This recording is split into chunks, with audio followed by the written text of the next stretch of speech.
सादर प्रणाम। मैं हूं हिमांशु द्विवेदी और स्वागत है आपका हमारे खास कार्यक्रम सार्थक संवाद में। सार्थक संवाद के तहत आज हम उत्तराखंड की राजधानी देहरादून में हैं। प्रदेश की राजनीति की एक अद्भुत शख्सियत हमारे साथ है।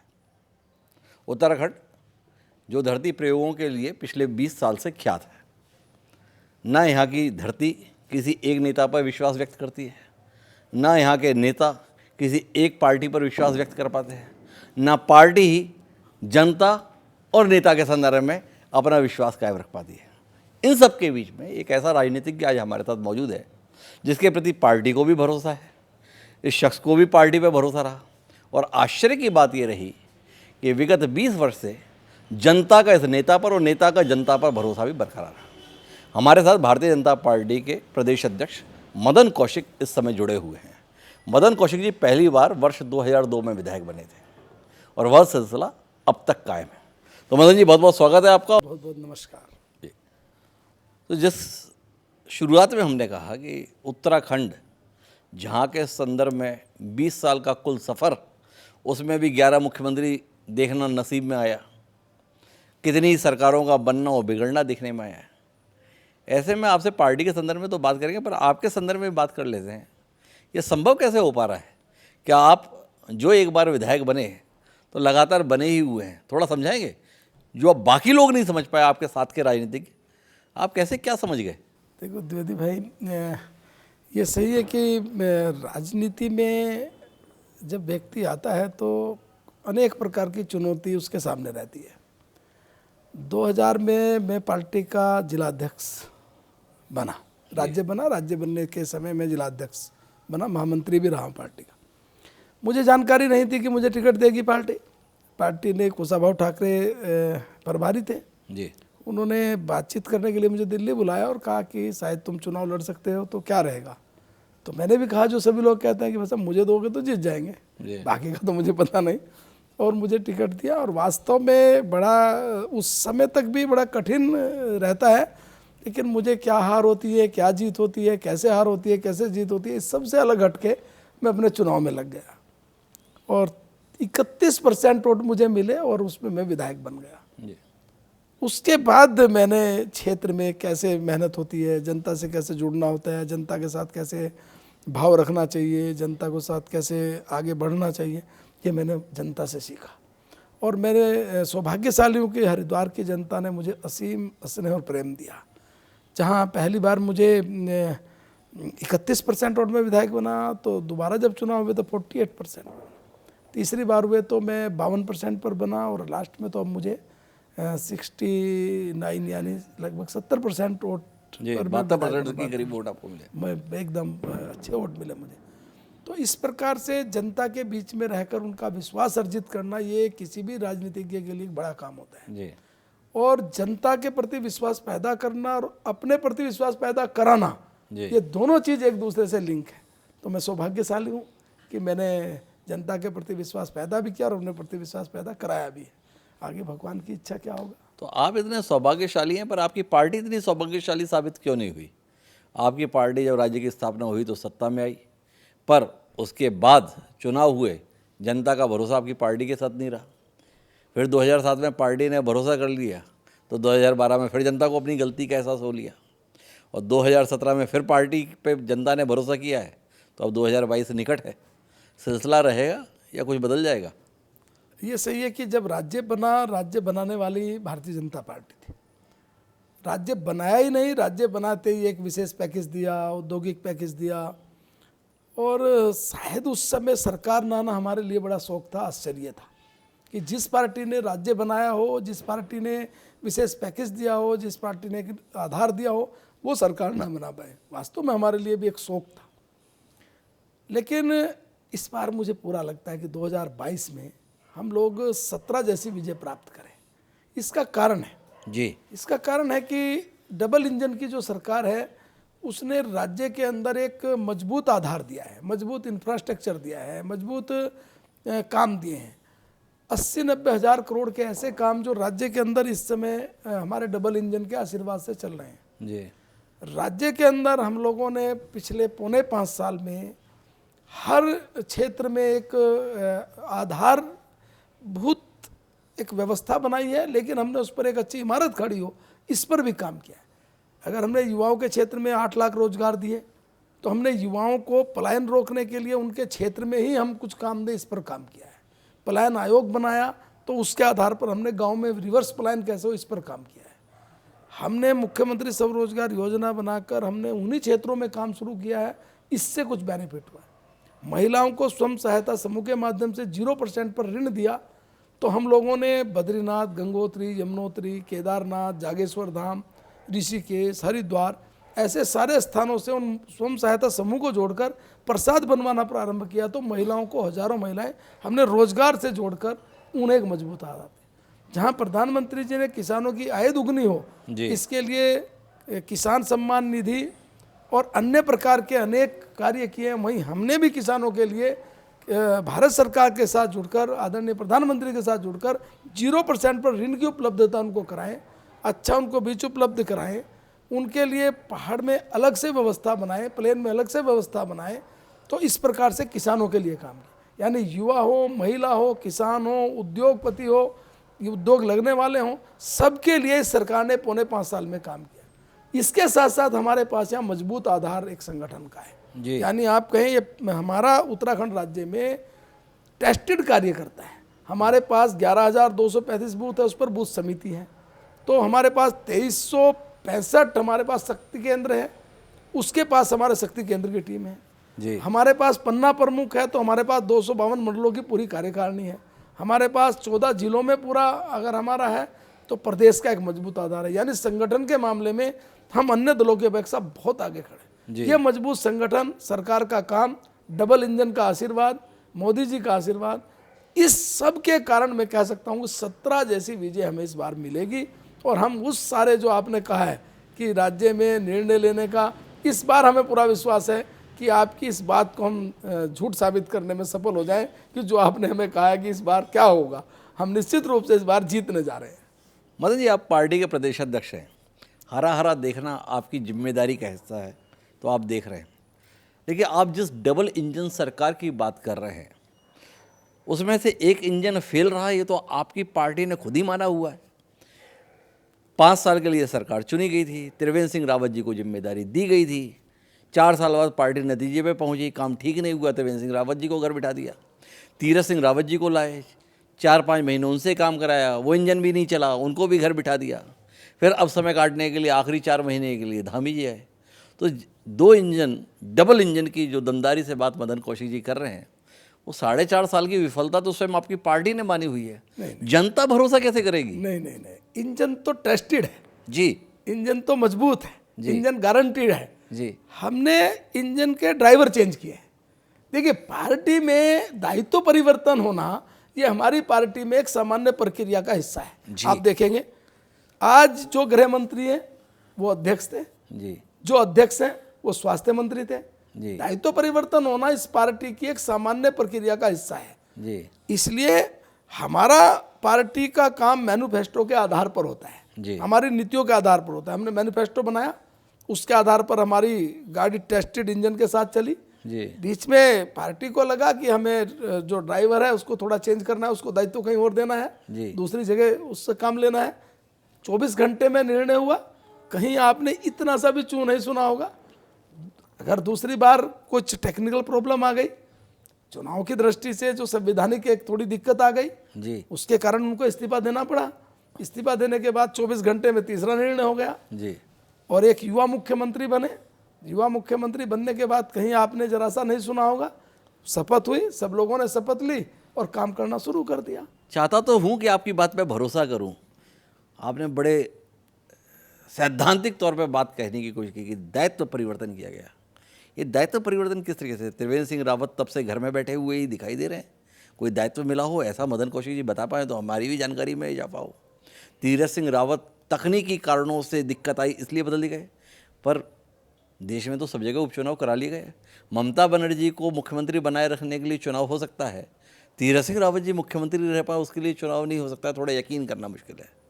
समझने की जरूरत है मदन जी, बतौर प्रदेश अध्यक्ष जनता को कैसे भरोसा दिलाएंगे? 2-2 मुख्यमंत्रियों को बदलने वाली पार्टी 5 साल की उपलब्धियों पर जब बात कहेगी, यकीन कौन करेगा, कैसे करेगा, सवाल है। देखिए, यकीन तो हमारा मैनिफेस्टो है।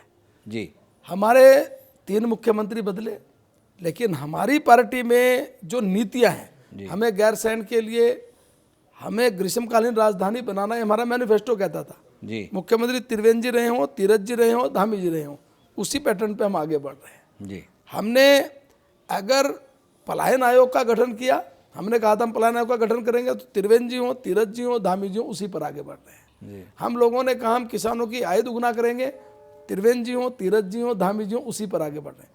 यानी आप अगर कहेंगे हमारा जो मैनिफेस्टो था, हम ऐसा राजनीतिक दल है मैनिफेस्टो के आधार पर निर्णय लेते हैं। 90% से ज़्यादा निर्णय हमने पूरे किए हैं अभी तक, जी और 10 पे हमने निर्णय लिया है। यानी जब हम चुनाव में जाएंगे, आप हमारे मैनिफेस्टो को उठाकर देखेंगे, 100% निर्णय हमने मैनिफेस्टो के आधार पर करने के बाद हम जनता में जाएंगे। हमारे यहाँ जनता में जब हम जाते हैं तो आप देखेंगे जनता में हम उस मैनिफेस्टो के आधार पर जाते हैं। देखिए साहब, हमने इतना काम कहा था हम करेंगे, वो काम हमने किया है।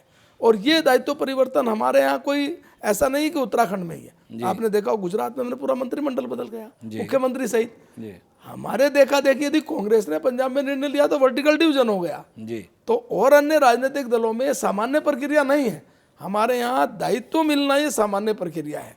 किसी को जहाँ दायित्व मिलता है, अब आप देखिए, मैं मंत्री था, मुझे अध्यक्ष बनाया, मैं जिस दिन से अध्यक्ष बना, मैं अध्यक्ष का दायित्व निर्वहन कर रहा हूँ।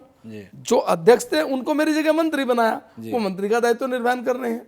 तो कहीं कोई दिक्कत नहीं है। त्रिवेंद्र जी मुख्यमंत्री थे, आज वो हमारे वरिष्ठ नेता हैं, हमारे कोर कमेटी में हैं, हमारे चुनाव समिति में, हमारे अन्य कमेटियों में हैं, और पूरा काम कर रहे हैं। आप देखेंगे हर मीटिंग में आकर, जहाँ बातचीत, कल हमारी राष्ट्रीय कार्यकारिणी की बैठक थी, पूरे समय बैठे, वही बैठे, उन्होंने बैठकर काम किया। हमारे तीरथ जी सांसद थे, आज भी सांसद है, अपने क्षेत्र में उसी रूप में घूम रहे हैं। तो कुल मिलाकर ये सही है कि हमने दायित्व परिवर्तन किया, लेकिन ये भी सही है कि हमारे मैनिफेस्टो पर हमने, चाहे कोई मुख्यमंत्री रहा, उसी पर काम किया है। आपसे ये सवाल तो बाद में करना था, अब आपने जिक्र कर दिया तो अभी पूछ लेता हूँ।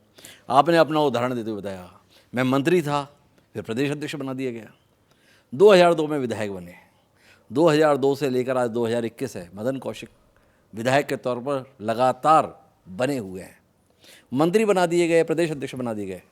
मुख्यमंत्री के लिए विचार क्यों नहीं किया पार्टी ने? क्या कमी है मदन कौशिक में, जिसके चलते पार्टी को लगता है बाकी दायित्व दिए जा सकते हैं, पर अभी और कुछ सीखने, समझने, जानने की जरूरत है, तब प्रदेश का नेतृत्व सरकार के तौर पर आपको मिले? हमारे यहाँ कोई कहकर दायित्व नहीं मिलता, नाले मुझे जो दायित्व मिलेगा खुशी खुशी मैं उसको स्वीकार करूंगा। अभी कभी शायद पुष्कर जी ने सोचा था कि वो मुख्यमंत्री बनेंगे, मुख्यमंत्री बन गए। त्रिवेंद्र जी ने सोचा था मुख्यमंत्री बनेंगे, बन गए। तीरथ जी ने सोचा था बनेंगे, बन गए। हमारे यहाँ जो भी दायित्व मिलता है वो मांगने से नहीं मिलेगा जी। पार्टी स्वयं जिसको जो दायित्व देती है, बस उस दायित्व को आप पूरा करते चलो, काम करते चलो, पार्टी के साथ वफादार रहो, जो आपको काम मिले उसे करते चलो, पार्टी का लिए जो आपको जितनी मेहनत आप कर सकते हो उतनी मेहनत करो। आप देखेंगे हमारे प्रधानमंत्री जी, हमारे गृह मंत्री जी, हमारे राष्ट्रीय अध्यक्ष जी, हमारे अन्य नेता एक ताकत के साथ, ये नहीं पता चलता कि रात के 12 बज रहे हैं, 2 बज रहे हैं। अभी हमारे गृह मंत्री जी आए जी, गृह मंत्री जी बैठक लेके गुजरात से चले, उनको 9:30 बजे आना था, आते आते 12:30 बज गए, 11:45। रात को 1 बजे 2 बजे तक हम बैठे, सुबह ही 7 बजे फिर शुरू हो गए। यानी कुल मिलाकर इतनी परिकाष्ठा मेहनत की जिसकी कल्पना नहीं हो सकती। जिस पार्टी के साथ इतनी मेहनत करने वाले नेता हों, वहाँ दायित्व मांगने की आवश्यकता नहीं होती। तो मेरा सवाल तो दूसरा है कौशिक साहब, जिस पार्टी के पास 2017 के चुनाव में 70 सीटों में से 57 सीटें आई हुई हों, उस प्रदेश के अंदर देश के गृह मंत्री को रात के 1-1 बजे तक और सुबह 7 बजे से बैठ के लेने का और तैयारियों का जायजा लेने की नौबत आन पड़ी है। किया क्या है आप लोगों ने 4.5 साल इस प्रदेश के अंदर, जिसके चलते राष्ट्रीय नेतृत्व को इतनी चिंता करनी पड़ रही है? थोड़ा आपको लगता नहीं कि बहुत कुछ गड़बड़ कर दिया? और इस सवाल की पृष्ठभूमि है, हरक सिंह रावत, आपकी सरकार के जिम्मेदार मंत्री, सार्वजनिक रूप से बयान दे रहे हैं, मेरा अब तक के जीवन का सबसे खराब कार्यकाल इस सरकार में है। मदन कौशिक जी के चेहरे पे तनाव नहीं आता जब इन बयानों से अपने नज़रों को उन्हें दो चार होना पड़ता है? देखिए, ये हम सौभाग्यशाली हैं, ये देवभूमि का प्रति एक लगाव है। प्रधानमंत्री, गृह मंत्री, जब इस राज्य में आपदा आई, आपदा में जहाँ अन्य राजनीतिक दल राजनीति कर रहे थे, भारतीय जनता पार्टी के कार्यकर्ता क्षेत्रों में आपदा प्रभावित लोगों के बीच में जाकर उनको खाना खिला रहे थे, राशन बांट रहे थे, उनको सुलाने की व्यवस्था कर रहे थे। वहीं देश के गृह मंत्री रात के 12 बजे यहाँ आकर आपदा प्रभावित क्षेत्रों का दौरा कर रहे थे। उन्होंने आराम की चिंता नहीं की। सुबह ही 7 बजे उन्होंने समीक्षा बैठक शुरू की, वहीं समीक्षा बैठक शुरू की, एयरपोर्ट पर उन्होंने समीक्षा बैठक की, उन्होंने गवर्नर हाउस में की, उन्होंने अन्य स्थानों पर की और पूरे प्रदेश का सर्वेक्षण करते हुए रात को वापस गए। तो आप बताइए कि चिंता अगर ऐसा केंद्रीय नेतृत्व नहीं करेगा तो तब कैसे चलेगा? इसी कारण तो देवभूमि का विश्वास हम अर्जित कर रहे हैं। पर लोगों का तो अविश्वास व्यक्त हो रहा है। मुख्यमंत्री जी बयान दे रहे हैं कि अभी जो आपदा आई बेमौसम बारिश के कारण से 7,000 करोड़ का नुकसान हुआ। केंद्र सरकार के स्तर पर केवल दौरा हुआ, राहत के नाम पर कोई पैकेज मिला हो, ऐसा प्रदेश की जानकारी की में आया नहीं। ऐसा नहीं है। देखिए, कितने हजार करोड़ का पैकेज मिल गया आपको? वही बता रहा हूँ आपको। देखिए, आप जब बात करते हैं पैकेज की, आप मुझे बताइए, आपदा आई तुरंत NDRF, 3 हेलीकॉप्टर, सेना, पैरामिलिट्री फोर्स, NDRF की पूरी टीम, SDRF, ये पैसा कहाँ से आया? आप मुझे बताइए। तत्काल उन्होंने जो हमें आपदा प्रबंधन में हर जिले को हमने 10-10 करोड़ दिया तुरंत, और उसके बाद जो और एक्स्ट्रा पैसा वो दिए, वो पैसा किसका था? पैसा तो भारत सरकार का। जितना आपदा में हमें पैसा मिलता है भारत सरकार देती है। लेकिन आप मुझे बताइए, कहीं भी भारत सरकार ने, कहीं भी आप पिछले 4.5 साल का कार्यकाल उठाकर देखिए। आज अगर प्रधानमंत्री केदारनाथ है, उन्होंने कहा कि मैं कुछ दिनों के बाद केदारनाथ गाड़ी से लोग आए, यही तो काम है। हम हेमकुंड साहिब रोपवे से जाएं। हम लोग इस राज्य के अंदर 2025 का उत्तराखंड देश का समृद्ध राज्य बने। अगला 10 साल उत्तराखंड का 10 साल हो।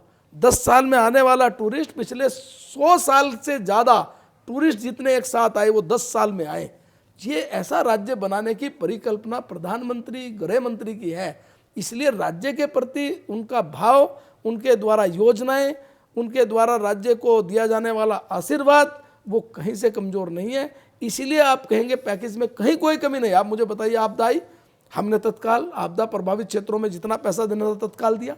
वो आखिर आया तो सारा भारत सरकार से हमारे पास। मेरा तो फिर सवाल है मदन जी, स्वयं माननीय मुख्यमंत्री, इस प्रदेश के युवा मुख्यमंत्री जिनके प्रति आपका इतना विश्वास है, उन्होंने सार्वजनिक रूप से बयान दिया 7,000 करोड़ का नुकसान हुआ।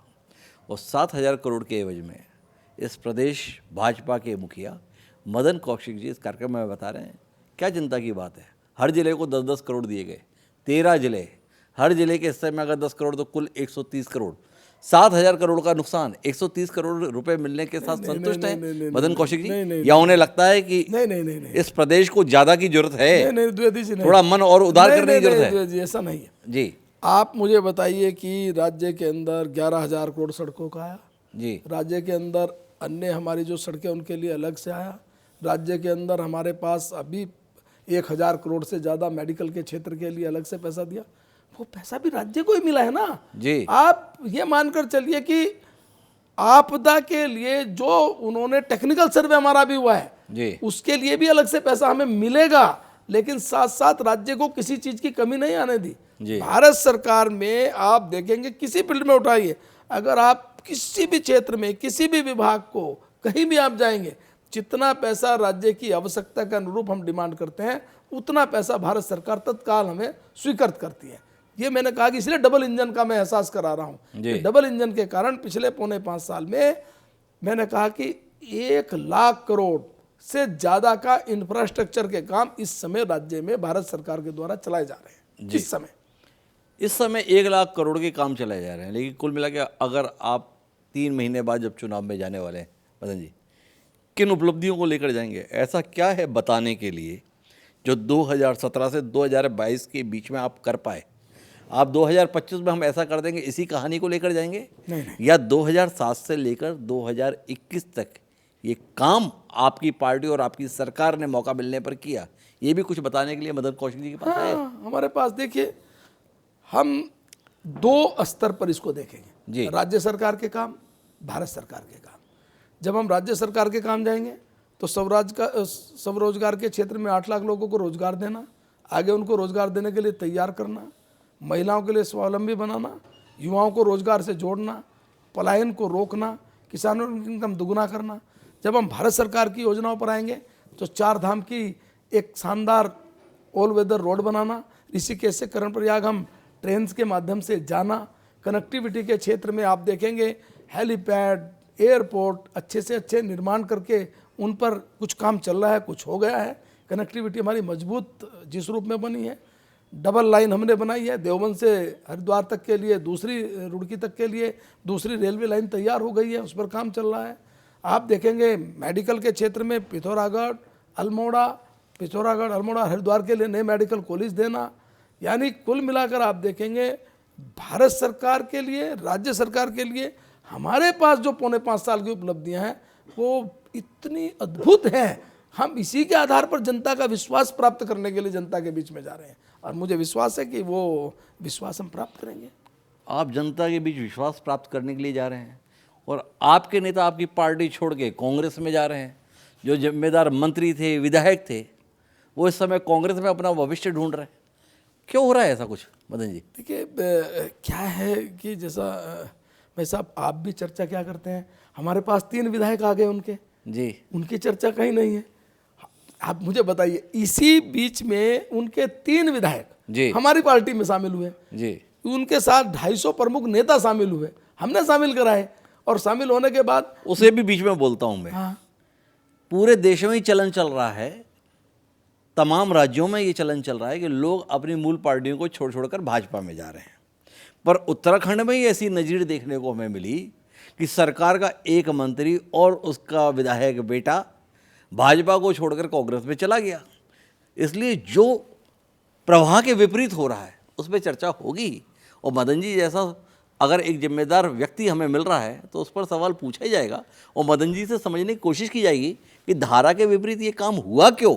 आपने चाहा इसलिए हुआ या कुछ और हुआ इसलिए हुआ? 2 चीज़ें होती हैं लोकतंत्र में। हर व्यक्ति के मन में एक चाव भी रहता है, भाव भी रहता है जी कि लोकतांत्रिक व्यवस्था में आने वाले चुनाव में मैं जीत जाऊं। उस चुनाव को जीतने के लिए वो अपने समीकरण फिट करता है, जी मैं जीतूंगा कैसे। मुझे लगता है कि यशपाल आर्य जी हमारे यहाँ रहे, वरिष्ठ नेता थे, कांग्रेस से हमारे यहाँ आए थे, जी हमने बड़ा सम्मान भी दिया, मंत्री रहे और उन्होंने भी 4.25 साल में ऐसा मैं नहीं कहूँगा कि उन्होंने काम नहीं किया, काम किया।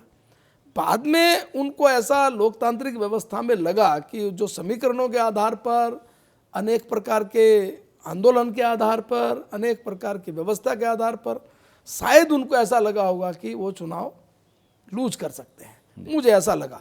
और लोकतंत्र में कोई किसी को जबरदस्ती नहीं कर सकता, किसी को जहां अच्छा लगता है उस पार्टी में जाएगा।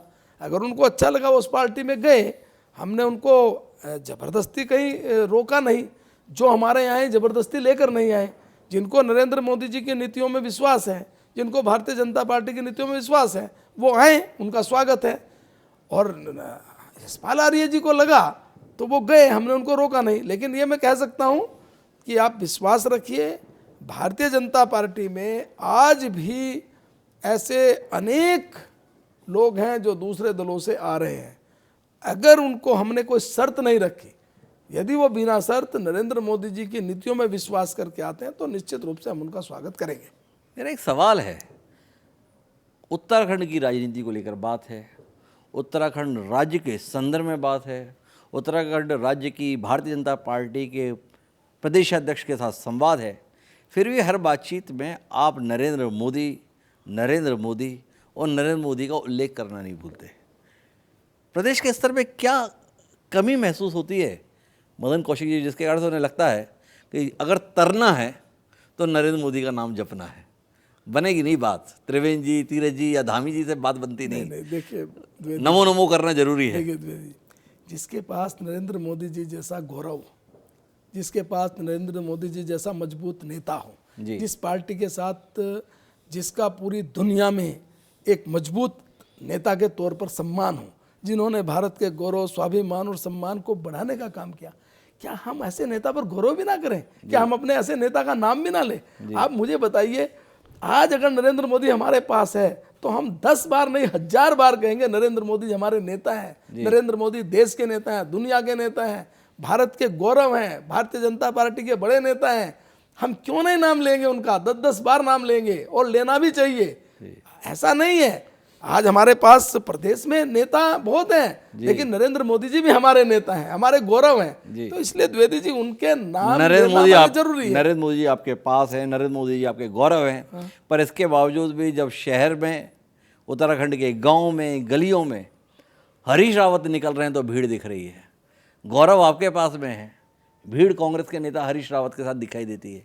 क्यों दिखाई देती है? नहीं नहीं नहीं, मुझे लगता है कि आपको किसी ने गलत बताया जी। अभी आप कल जाएंगे तो आप देखेंगे भीड़ भाजपा के साथ है जी। आप कहाँ है उनके साथ भीड़, आप मुझे बताइए। जी। 2017 के बाद लोकसभा चुनाव हुए, जी। हम जीते। जी। 2017 के बाद जितने उपचुनाव हुए हम जीते। जी। 2017 के बाद कोऑपरेटिव हुए हम जीते। जी। 2017 के बाद त्रिस्तरीय चुनाव हुए वो हम जीते। जी।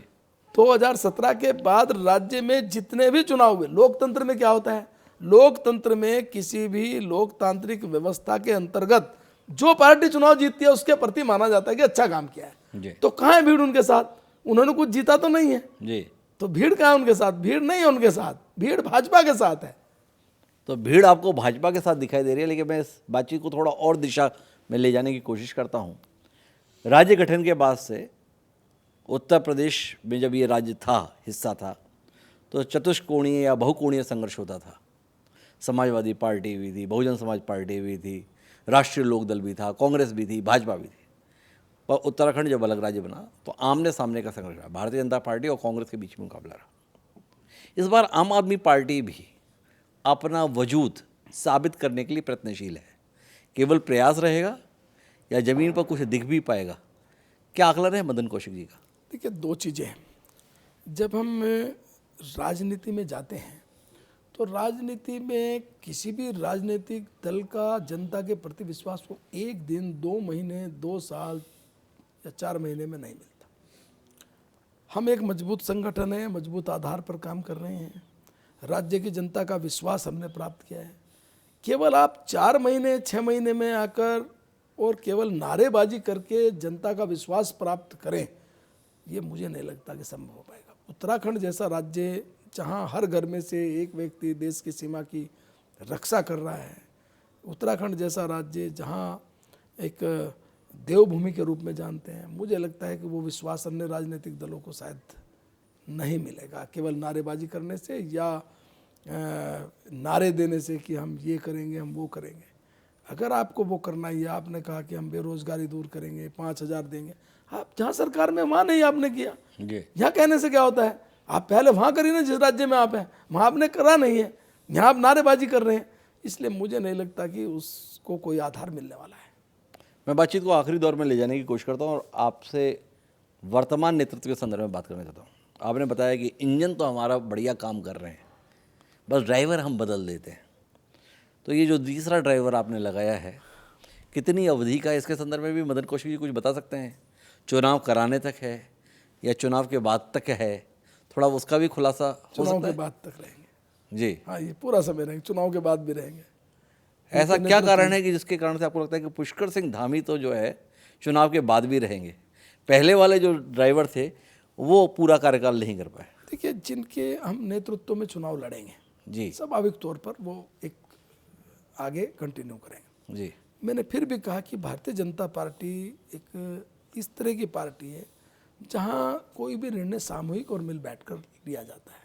जी। तो आज हम 2022 में जा रहे हैं, हमने पहले ही हमें घोषणा हो गई है कि पुष्कर धामी के नेतृत्व में हम चुनाव लड़ेंगे। जी। इसलिए 2022 में निश्चित रूप से पुष्कर धामी के नेतृत्व में चुनाव होगा और पुष्कर धामी के नेतृत्व में हम चुनाव लड़ने जा रहे हैं। पर आपकी पार्टी का तो ऐसा इतिहास नहीं है। असम के संदर्भ में सर्बानंद सोनोवाल 5 साल असम के मुख्यमंत्री रहे, उनके नेतृत्व में ही आप चुनाव में गए, चुनाव में आप पुनः जीत कर भी आ गए, पर इसके बावजूद भी सोनोवाल साहब मुख्यमंत्री की शपथ नहीं ले पाए। इसके बावजूद भी मदन कौशिक जी इतने आत्मविश्वास से कह रहे हैं नहीं नहीं धामी जी लेकिन रहेंगे। क्या कारण है? मैंने कहा कि जब हम लोग राजनीतिक रूप से एक नेतृत्व के रूप में हम लोगों ने कहा कि पुष्कर धामी हमारे अभी मुख्यमंत्री बने, इनके नेतृत्व में हम चुनाव में जा रहे हैं जी। तो स्वाभाविक तौर पर जो प्रक्रिया होती है वो तो पूरी होगी, प्रक्रिया तो पूरी हम लोग करेंगे भाई। हाँ, आखिर मुख्यमंत्री का चुनाव हमारा विधायक दल बैठकर करेगा, लेकिन कुल मिलाकर उनके नेतृत्व में चुनाव होगा। तो आप ये मानकर चलिए कि पुष्कर धामी जिनके नेतृत्व में चुनाव होगा उन्हीं के नेतृत्व में हम 2017 से बड़ी विजय प्राप्त करने वाले हैं। तो आपने पुष्कर धामी जी को चुनाव के बाद भी इसी जिम्मेदारी के संदर्भ में तय बता दिया, तो मदन कौशिक जी क्या करेंगे? चुनाव लड़ेंगे या किसी और भूमिका के संदर्भ में अपने को देखेंगे? चुनाव लड़ाएंगे या चुनाव लड़ेंगे? देखिए, ये तो सब पार्टी तय करती है। चुनाव लड़ूंगा भी, जो जिम्मेदारी मिलेगी उसका निर्वहन भी करूंगा, जहां पार्टी जिम्मेदारी देगी वो भी करूंगा। हमारी पार्टी की ये विशेषता मानकर चलिए आप जी कि वहाँ का जो दायित्व जिसे मिलता है उसको तय करने के लिए एक नियत प्रक्रिया होती है। जी अब चुनाव आएंगे, निश्चित रूप से पार्टी चुनाव लड़ाने के लिए कहेगी चुनाव लड़ाऊंगा, चुनाव लड़ने के लिए कि लड़ूंगा भी। लेकिन आज तक जो हमारी व्यवस्था रही है, सभी अध्यक्ष चुनाव लड़ते हैं, उस आधार पर मैं भी चुनाव लड़ूंगा। नहीं, लेकिन चुनाव लड़ते हैं अध्यक्ष और चुनाव में हार भी जाते हैं। 56 सीटें 57 सीटें जब पार्टी जीतती है वो पता चलता है कि पार्टी का प्रदेश अध्यक्ष चुनाव हार गया। मदन कौशिक जी से जो समझने की बात है वो ये है कि उत्तराखंड का इतिहास सरकारों को वापस अपनी जगह लाने का इतिहास नहीं है। एक बड़ी चुनौती बतौर प्रदेश अध्यक्ष आपके हिस्से में आई है। आपको इतिहास को गलत साबित करने की जिम्मेदारी दी गई है। तो क्या इस जिम्मेदारी का एहसास मदन कौशिक जी को इस विषय में विचार करने के लिए बाध्य करता है कि वह अपने चुनाव लड़ने न लड़ने के संदर्भ में कोई विचार करें, या तय है जो कुछ भी है वह तो लड़ेंगे ही? देखिए, दो चीज़ें हैं। आपने एक अध्यक्ष का कहा है जी लेकिन आप अन्य अध्यक्ष सारे चुनाव जीते हैं। जी आप बिशन सिंह चुफाल हैं, जी हमारे अन्य अध्यक्ष हैं, वो सब चुनाव जीते हैं। भगत सिंह कोश्यारी अध्यक्ष रहते चुनाव लड़े। जी देखिए, ये एक लोकतंत्र में चुनाव जीतना, जी ये तो जनता के ऊपर उसका आशीर्वाद किसे मिलता है उस पर डिपेंड करता है। लेकिन मुझे विश्वास है कि 2022 का चुनाव उत्तराखंड राज्य में हम लोग बड़े मार्जिन से जीत रहे हैं, जी अच्छे मार्जिन से जीत रहे हैं। 2017 जैसी विजय हमें मिले, जनता के बीच में जाकर हम यह आशीर्वाद मांग रहे हैं। जनता के बीच में जाने के बाद जो हमें भाव नज़र आ रहे हैं, जो जनता का आशीर्वाद मिल रहा है, जो भीड़ हमारे कार्यक्रमों में आ रही है, जो लोगों के बीच में हम लोग संवाद कर रहे हैं, उससे लगता है कि हम बहुत अच्छे कंफर्ट जोन में हैं और अच्छी स्थिति में हैं। आखिरी सवाल। मदन कौशिक जी हरिद्वार के विधायक थे, सरकार में मंत्री थे, मंत्री का अपना रुतबा था, मंत्री का अपना प्रभाव था। बतौर मंत्री जिम्मेदार विभाग भी आपके पास ऐसे थे जो हरिद्वार को सीधे लाभान्वित करते थे। पार्टी ने अपने हितों के चलते मदन कौशिक जी को सत्ता से निकालकर संगठन की जिम्मेदारी पर बिठा दिया। हरिद्वार के संदर्भ में इसका फ़र्क क्या पड़ा? हरिद्वार के हितों के साथ कुछ अनदेखी तो नहीं हो गई मदन कौशिक जी के दायित्व परिवर्तन के संदर्भ में? नहीं, देखिए, आप हरिद्वार में जाइए जी आज हरिद्वार आपको पूरा एक बदला हुआ शहर नजर आएगा, जी एक डेवलप्ड शहर नजर आएगा। जी आप जाएंगे, अंडरग्राउंड बिजली, शायद उत्तराखंड का पहला शहर है, जी शायद मैं तो कहता हूँ कि देश के गिने चुने शहरों में जहाँ अंडरग्राउंड बिजली है, जी गैस, घर घर गैस, अंडरग्राउंड गैस। जी आप देखेंगे गिने चुने शहरों में इस समय सम्मिलित है। आप देखेंगे हरिद्वार जैसे शहर में मेडिकल कॉलेज की स्वीकृति, आप देखेंगे बड़े बड़े हाईवे, आप देखेंगे सुंदर सुंदर सड़कें, पूरा हरिद्वार सुंदर, अंडरपास, चौराहे, ये सारी चीज़ें हरिद्वार को हमने बदल के दी हैं। जी तो अनदेखी इसलिए नहीं, तो एक विधायक के रूप में मेरा जो दायित्व है वो दायित्व मैं करता हूँ। मंत्री के रूप में मेरा दायित्व पूरे प्रदेश को संवारने का, जी विधायक के रूप में मुझे मेरी विधानसभा सुधारने का, आज अध्यक्ष के रूप में मुझे प्रदेश का सारा संगठन अच्छा रहे, एक अच्छा काम करूं। जहाँ तक आपने कहा कि सवाल रुतबा, ये देखिए, एक अध्यक्ष के तौर पर आप देखेंगे, शायद मैं अध्यक्ष ना होता आप मेरा इंटरव्यू ना लेते। जी आप इसीलिए आए कि मैं अध्यक्ष हूँ पार्टी का, पार्टी की रीति नीति बता सकूं। जी तो अध्यक्ष के तौर पर ही आप आए, मंत्री के तौर पे तो अन्य मंत्री है, शायद आप वहाँ जाएंगे नहीं जाएंगे मुझे जानकारी नहीं है। इसलिए अध्यक्ष के अपनी तौर बात की को फिर जिम्मेदारी दोहराता थोड़ी हूं। बड़ी है। मैं अपने सवाल को फिर दोहराता हूँ। बतौर प्रदेश अध्यक्ष आपका रुतबा प्रदेश के संदर्भ में या देश की राजनीति के संदर्भ में बढ़ गया, पर जो हरिद्वार के संदर्भ में बतौर मंत्री, बतौर सत्ता के तौर पर एक भूमिका आपकी थी, उसको तो किसी स्तर पर समझौते की नौबत नहीं आई। ये एक सवाल है। बिल्कुल नहीं। एक विधायक के तौर पर मैं पूरी तरीके से एक जैसा जागरूक विधायक चाहिए क्षेत्र के लिए, जी जैसे काम करने वाला, जनता के बीच में रहने वाला, जुड़ने वाला, उसका मैं पूरा एकदम निर्वहन करता हूँ। हाँ, ये जरूर है कि एक मंत्री के तौर पर मुझे पूरे क्षेत्र में जैसा 2 दिन 3 दिन मेरे निश्चित होते जी। थे, उससे अलग भी 1-2 दिन दे देता था। जी अब चुनाव नजदीक आने के कारण, अध्यक्ष होने के कारण मेरे जो निश्चित दिन है वो तो मैं रहता हूँ, जी। लेकिन अन्य दिन दे सकूं नहीं दे सकूं ये कोई जरूरी नहीं होता। जी। लेकिन ये सही है कि जनता के बीच में जाकर जब मैं बात करता हूं तो जनता मुझे कहती है कि अध्यक्ष जी आप यहाँ आए, जितना समय आप दे रहे हैं बहुत अच्छा है, यदि समय कम भी मिलेगा हम एज ए कार्यकर्ता पूरी ताकत के साथ खड़े हैं। तो इसलिए कोई किसी तरह का कटौती नहीं है, कोई किसी तरह का अन्याय भी नहीं है, कोई किसी तरह का रुतबा जो आपने कहा वो भी कोई कम नहीं है। पूरी तरीके से हरिद्वार के साथ खड़े होकर एक विधायक के तौर पर, जिम्मेदार विधायक के तौर पर मैं काम कर रहा हूँ। तो हम अपना कार्यक्रम ख़त्म कर रहे हैं, तो कार्यक्रम का जब हम समापन करते हैं तो सीधा संवाद का अवसर देते हैं प्रदेश की जनता के साथ रूबरू होने का। इस कार्यक्रम के माध्यम से उत्तराखंड की जनता को क्या कुछ कहना चाहते हैं मदन कौशिक, प्रदेश अध्यक्ष भारतीय जनता पार्टी, आप और जनता सीधे आमने सामने? देखिए, मैं जनता से निवेदन करना चाहता हूँ कि केंद्र में नरेंद्र मोदी जी की सरकार है, बहुत बड़ी योजनाएं, 1 लाख करोड़ की योजनाएं चल रही हैं। प्रधानमंत्री जी ने उत्तराखंड राज्य के लिए अगले 10 साल, अगली सदी के 10 इसी सदी के अगले 10 साल ये उत्तराखंड राज्य के हैं। 2025 उत्तराखंड राज्य समृद्ध राज्य बने। इस डबल इंजन के लिए मैं सभी जनता से निवेदन करना चाहता हूं कि आपका आशीर्वाद, सहयोग 2017 से भी बड़ा आशीर्वाद हमें मिले। हम एक मजबूत संगठन और जनता के इस विश्वास को लेकर निश्चित रूप से इस उत्तराखंड राज्य को देश का समृद्ध राज्य बनाने के लिए कोई कोर कसर बाकी नहीं छोड़ेंगे। यही आशीर्वाद मांगते हुए मैं पुनः आपको बहुत बहुत धन्यवाद देता हूं, दर्शकों को धन्यवाद देता हूं। ये तो बहुत बहुत धन्यवाद मदन कौशिक जी हमारे साथ जुड़ने के लिए। तो ये थे हमारे साथ भारतीय जनता पार्टी के उत्तराखंड के प्रदेश अध्यक्ष मदन कौशिक जी, जिनका भरोसा है कि इन 5 सालों में डबल इंजन की सरकार था, केंद्र की और राज्य की सरकार ने इतना बेहतर काम किया है कि हम इतिहास को बदल कर दिखा देंगे। उत्तराखंड में सरकारें कभी रिपीट नहीं होती, पर मदन कौशिक जी भरोसा रख रहे हैं कि इस बार इतिहास बदलेगा और वह पुनः सत्ता में वापसी करेंगे। क्या वह ऐसा कर पाएंगे, यह जानने के लिए हमें अभी थोड़ा इंतजार करना होगा। तो वो इंतजार आप भी कीजिए और हम भी करते हैं। लेकिन मदन कौशिक जी, आपका बहुत बहुत धन्यवाद हमसे जुड़ने के लिए। तो दोस्तों, अब मुझे दी इजाज़त, कल फिर मिलेंगे नई शख्सियत के साथ। तब तक के लिए सादा प्रणाम।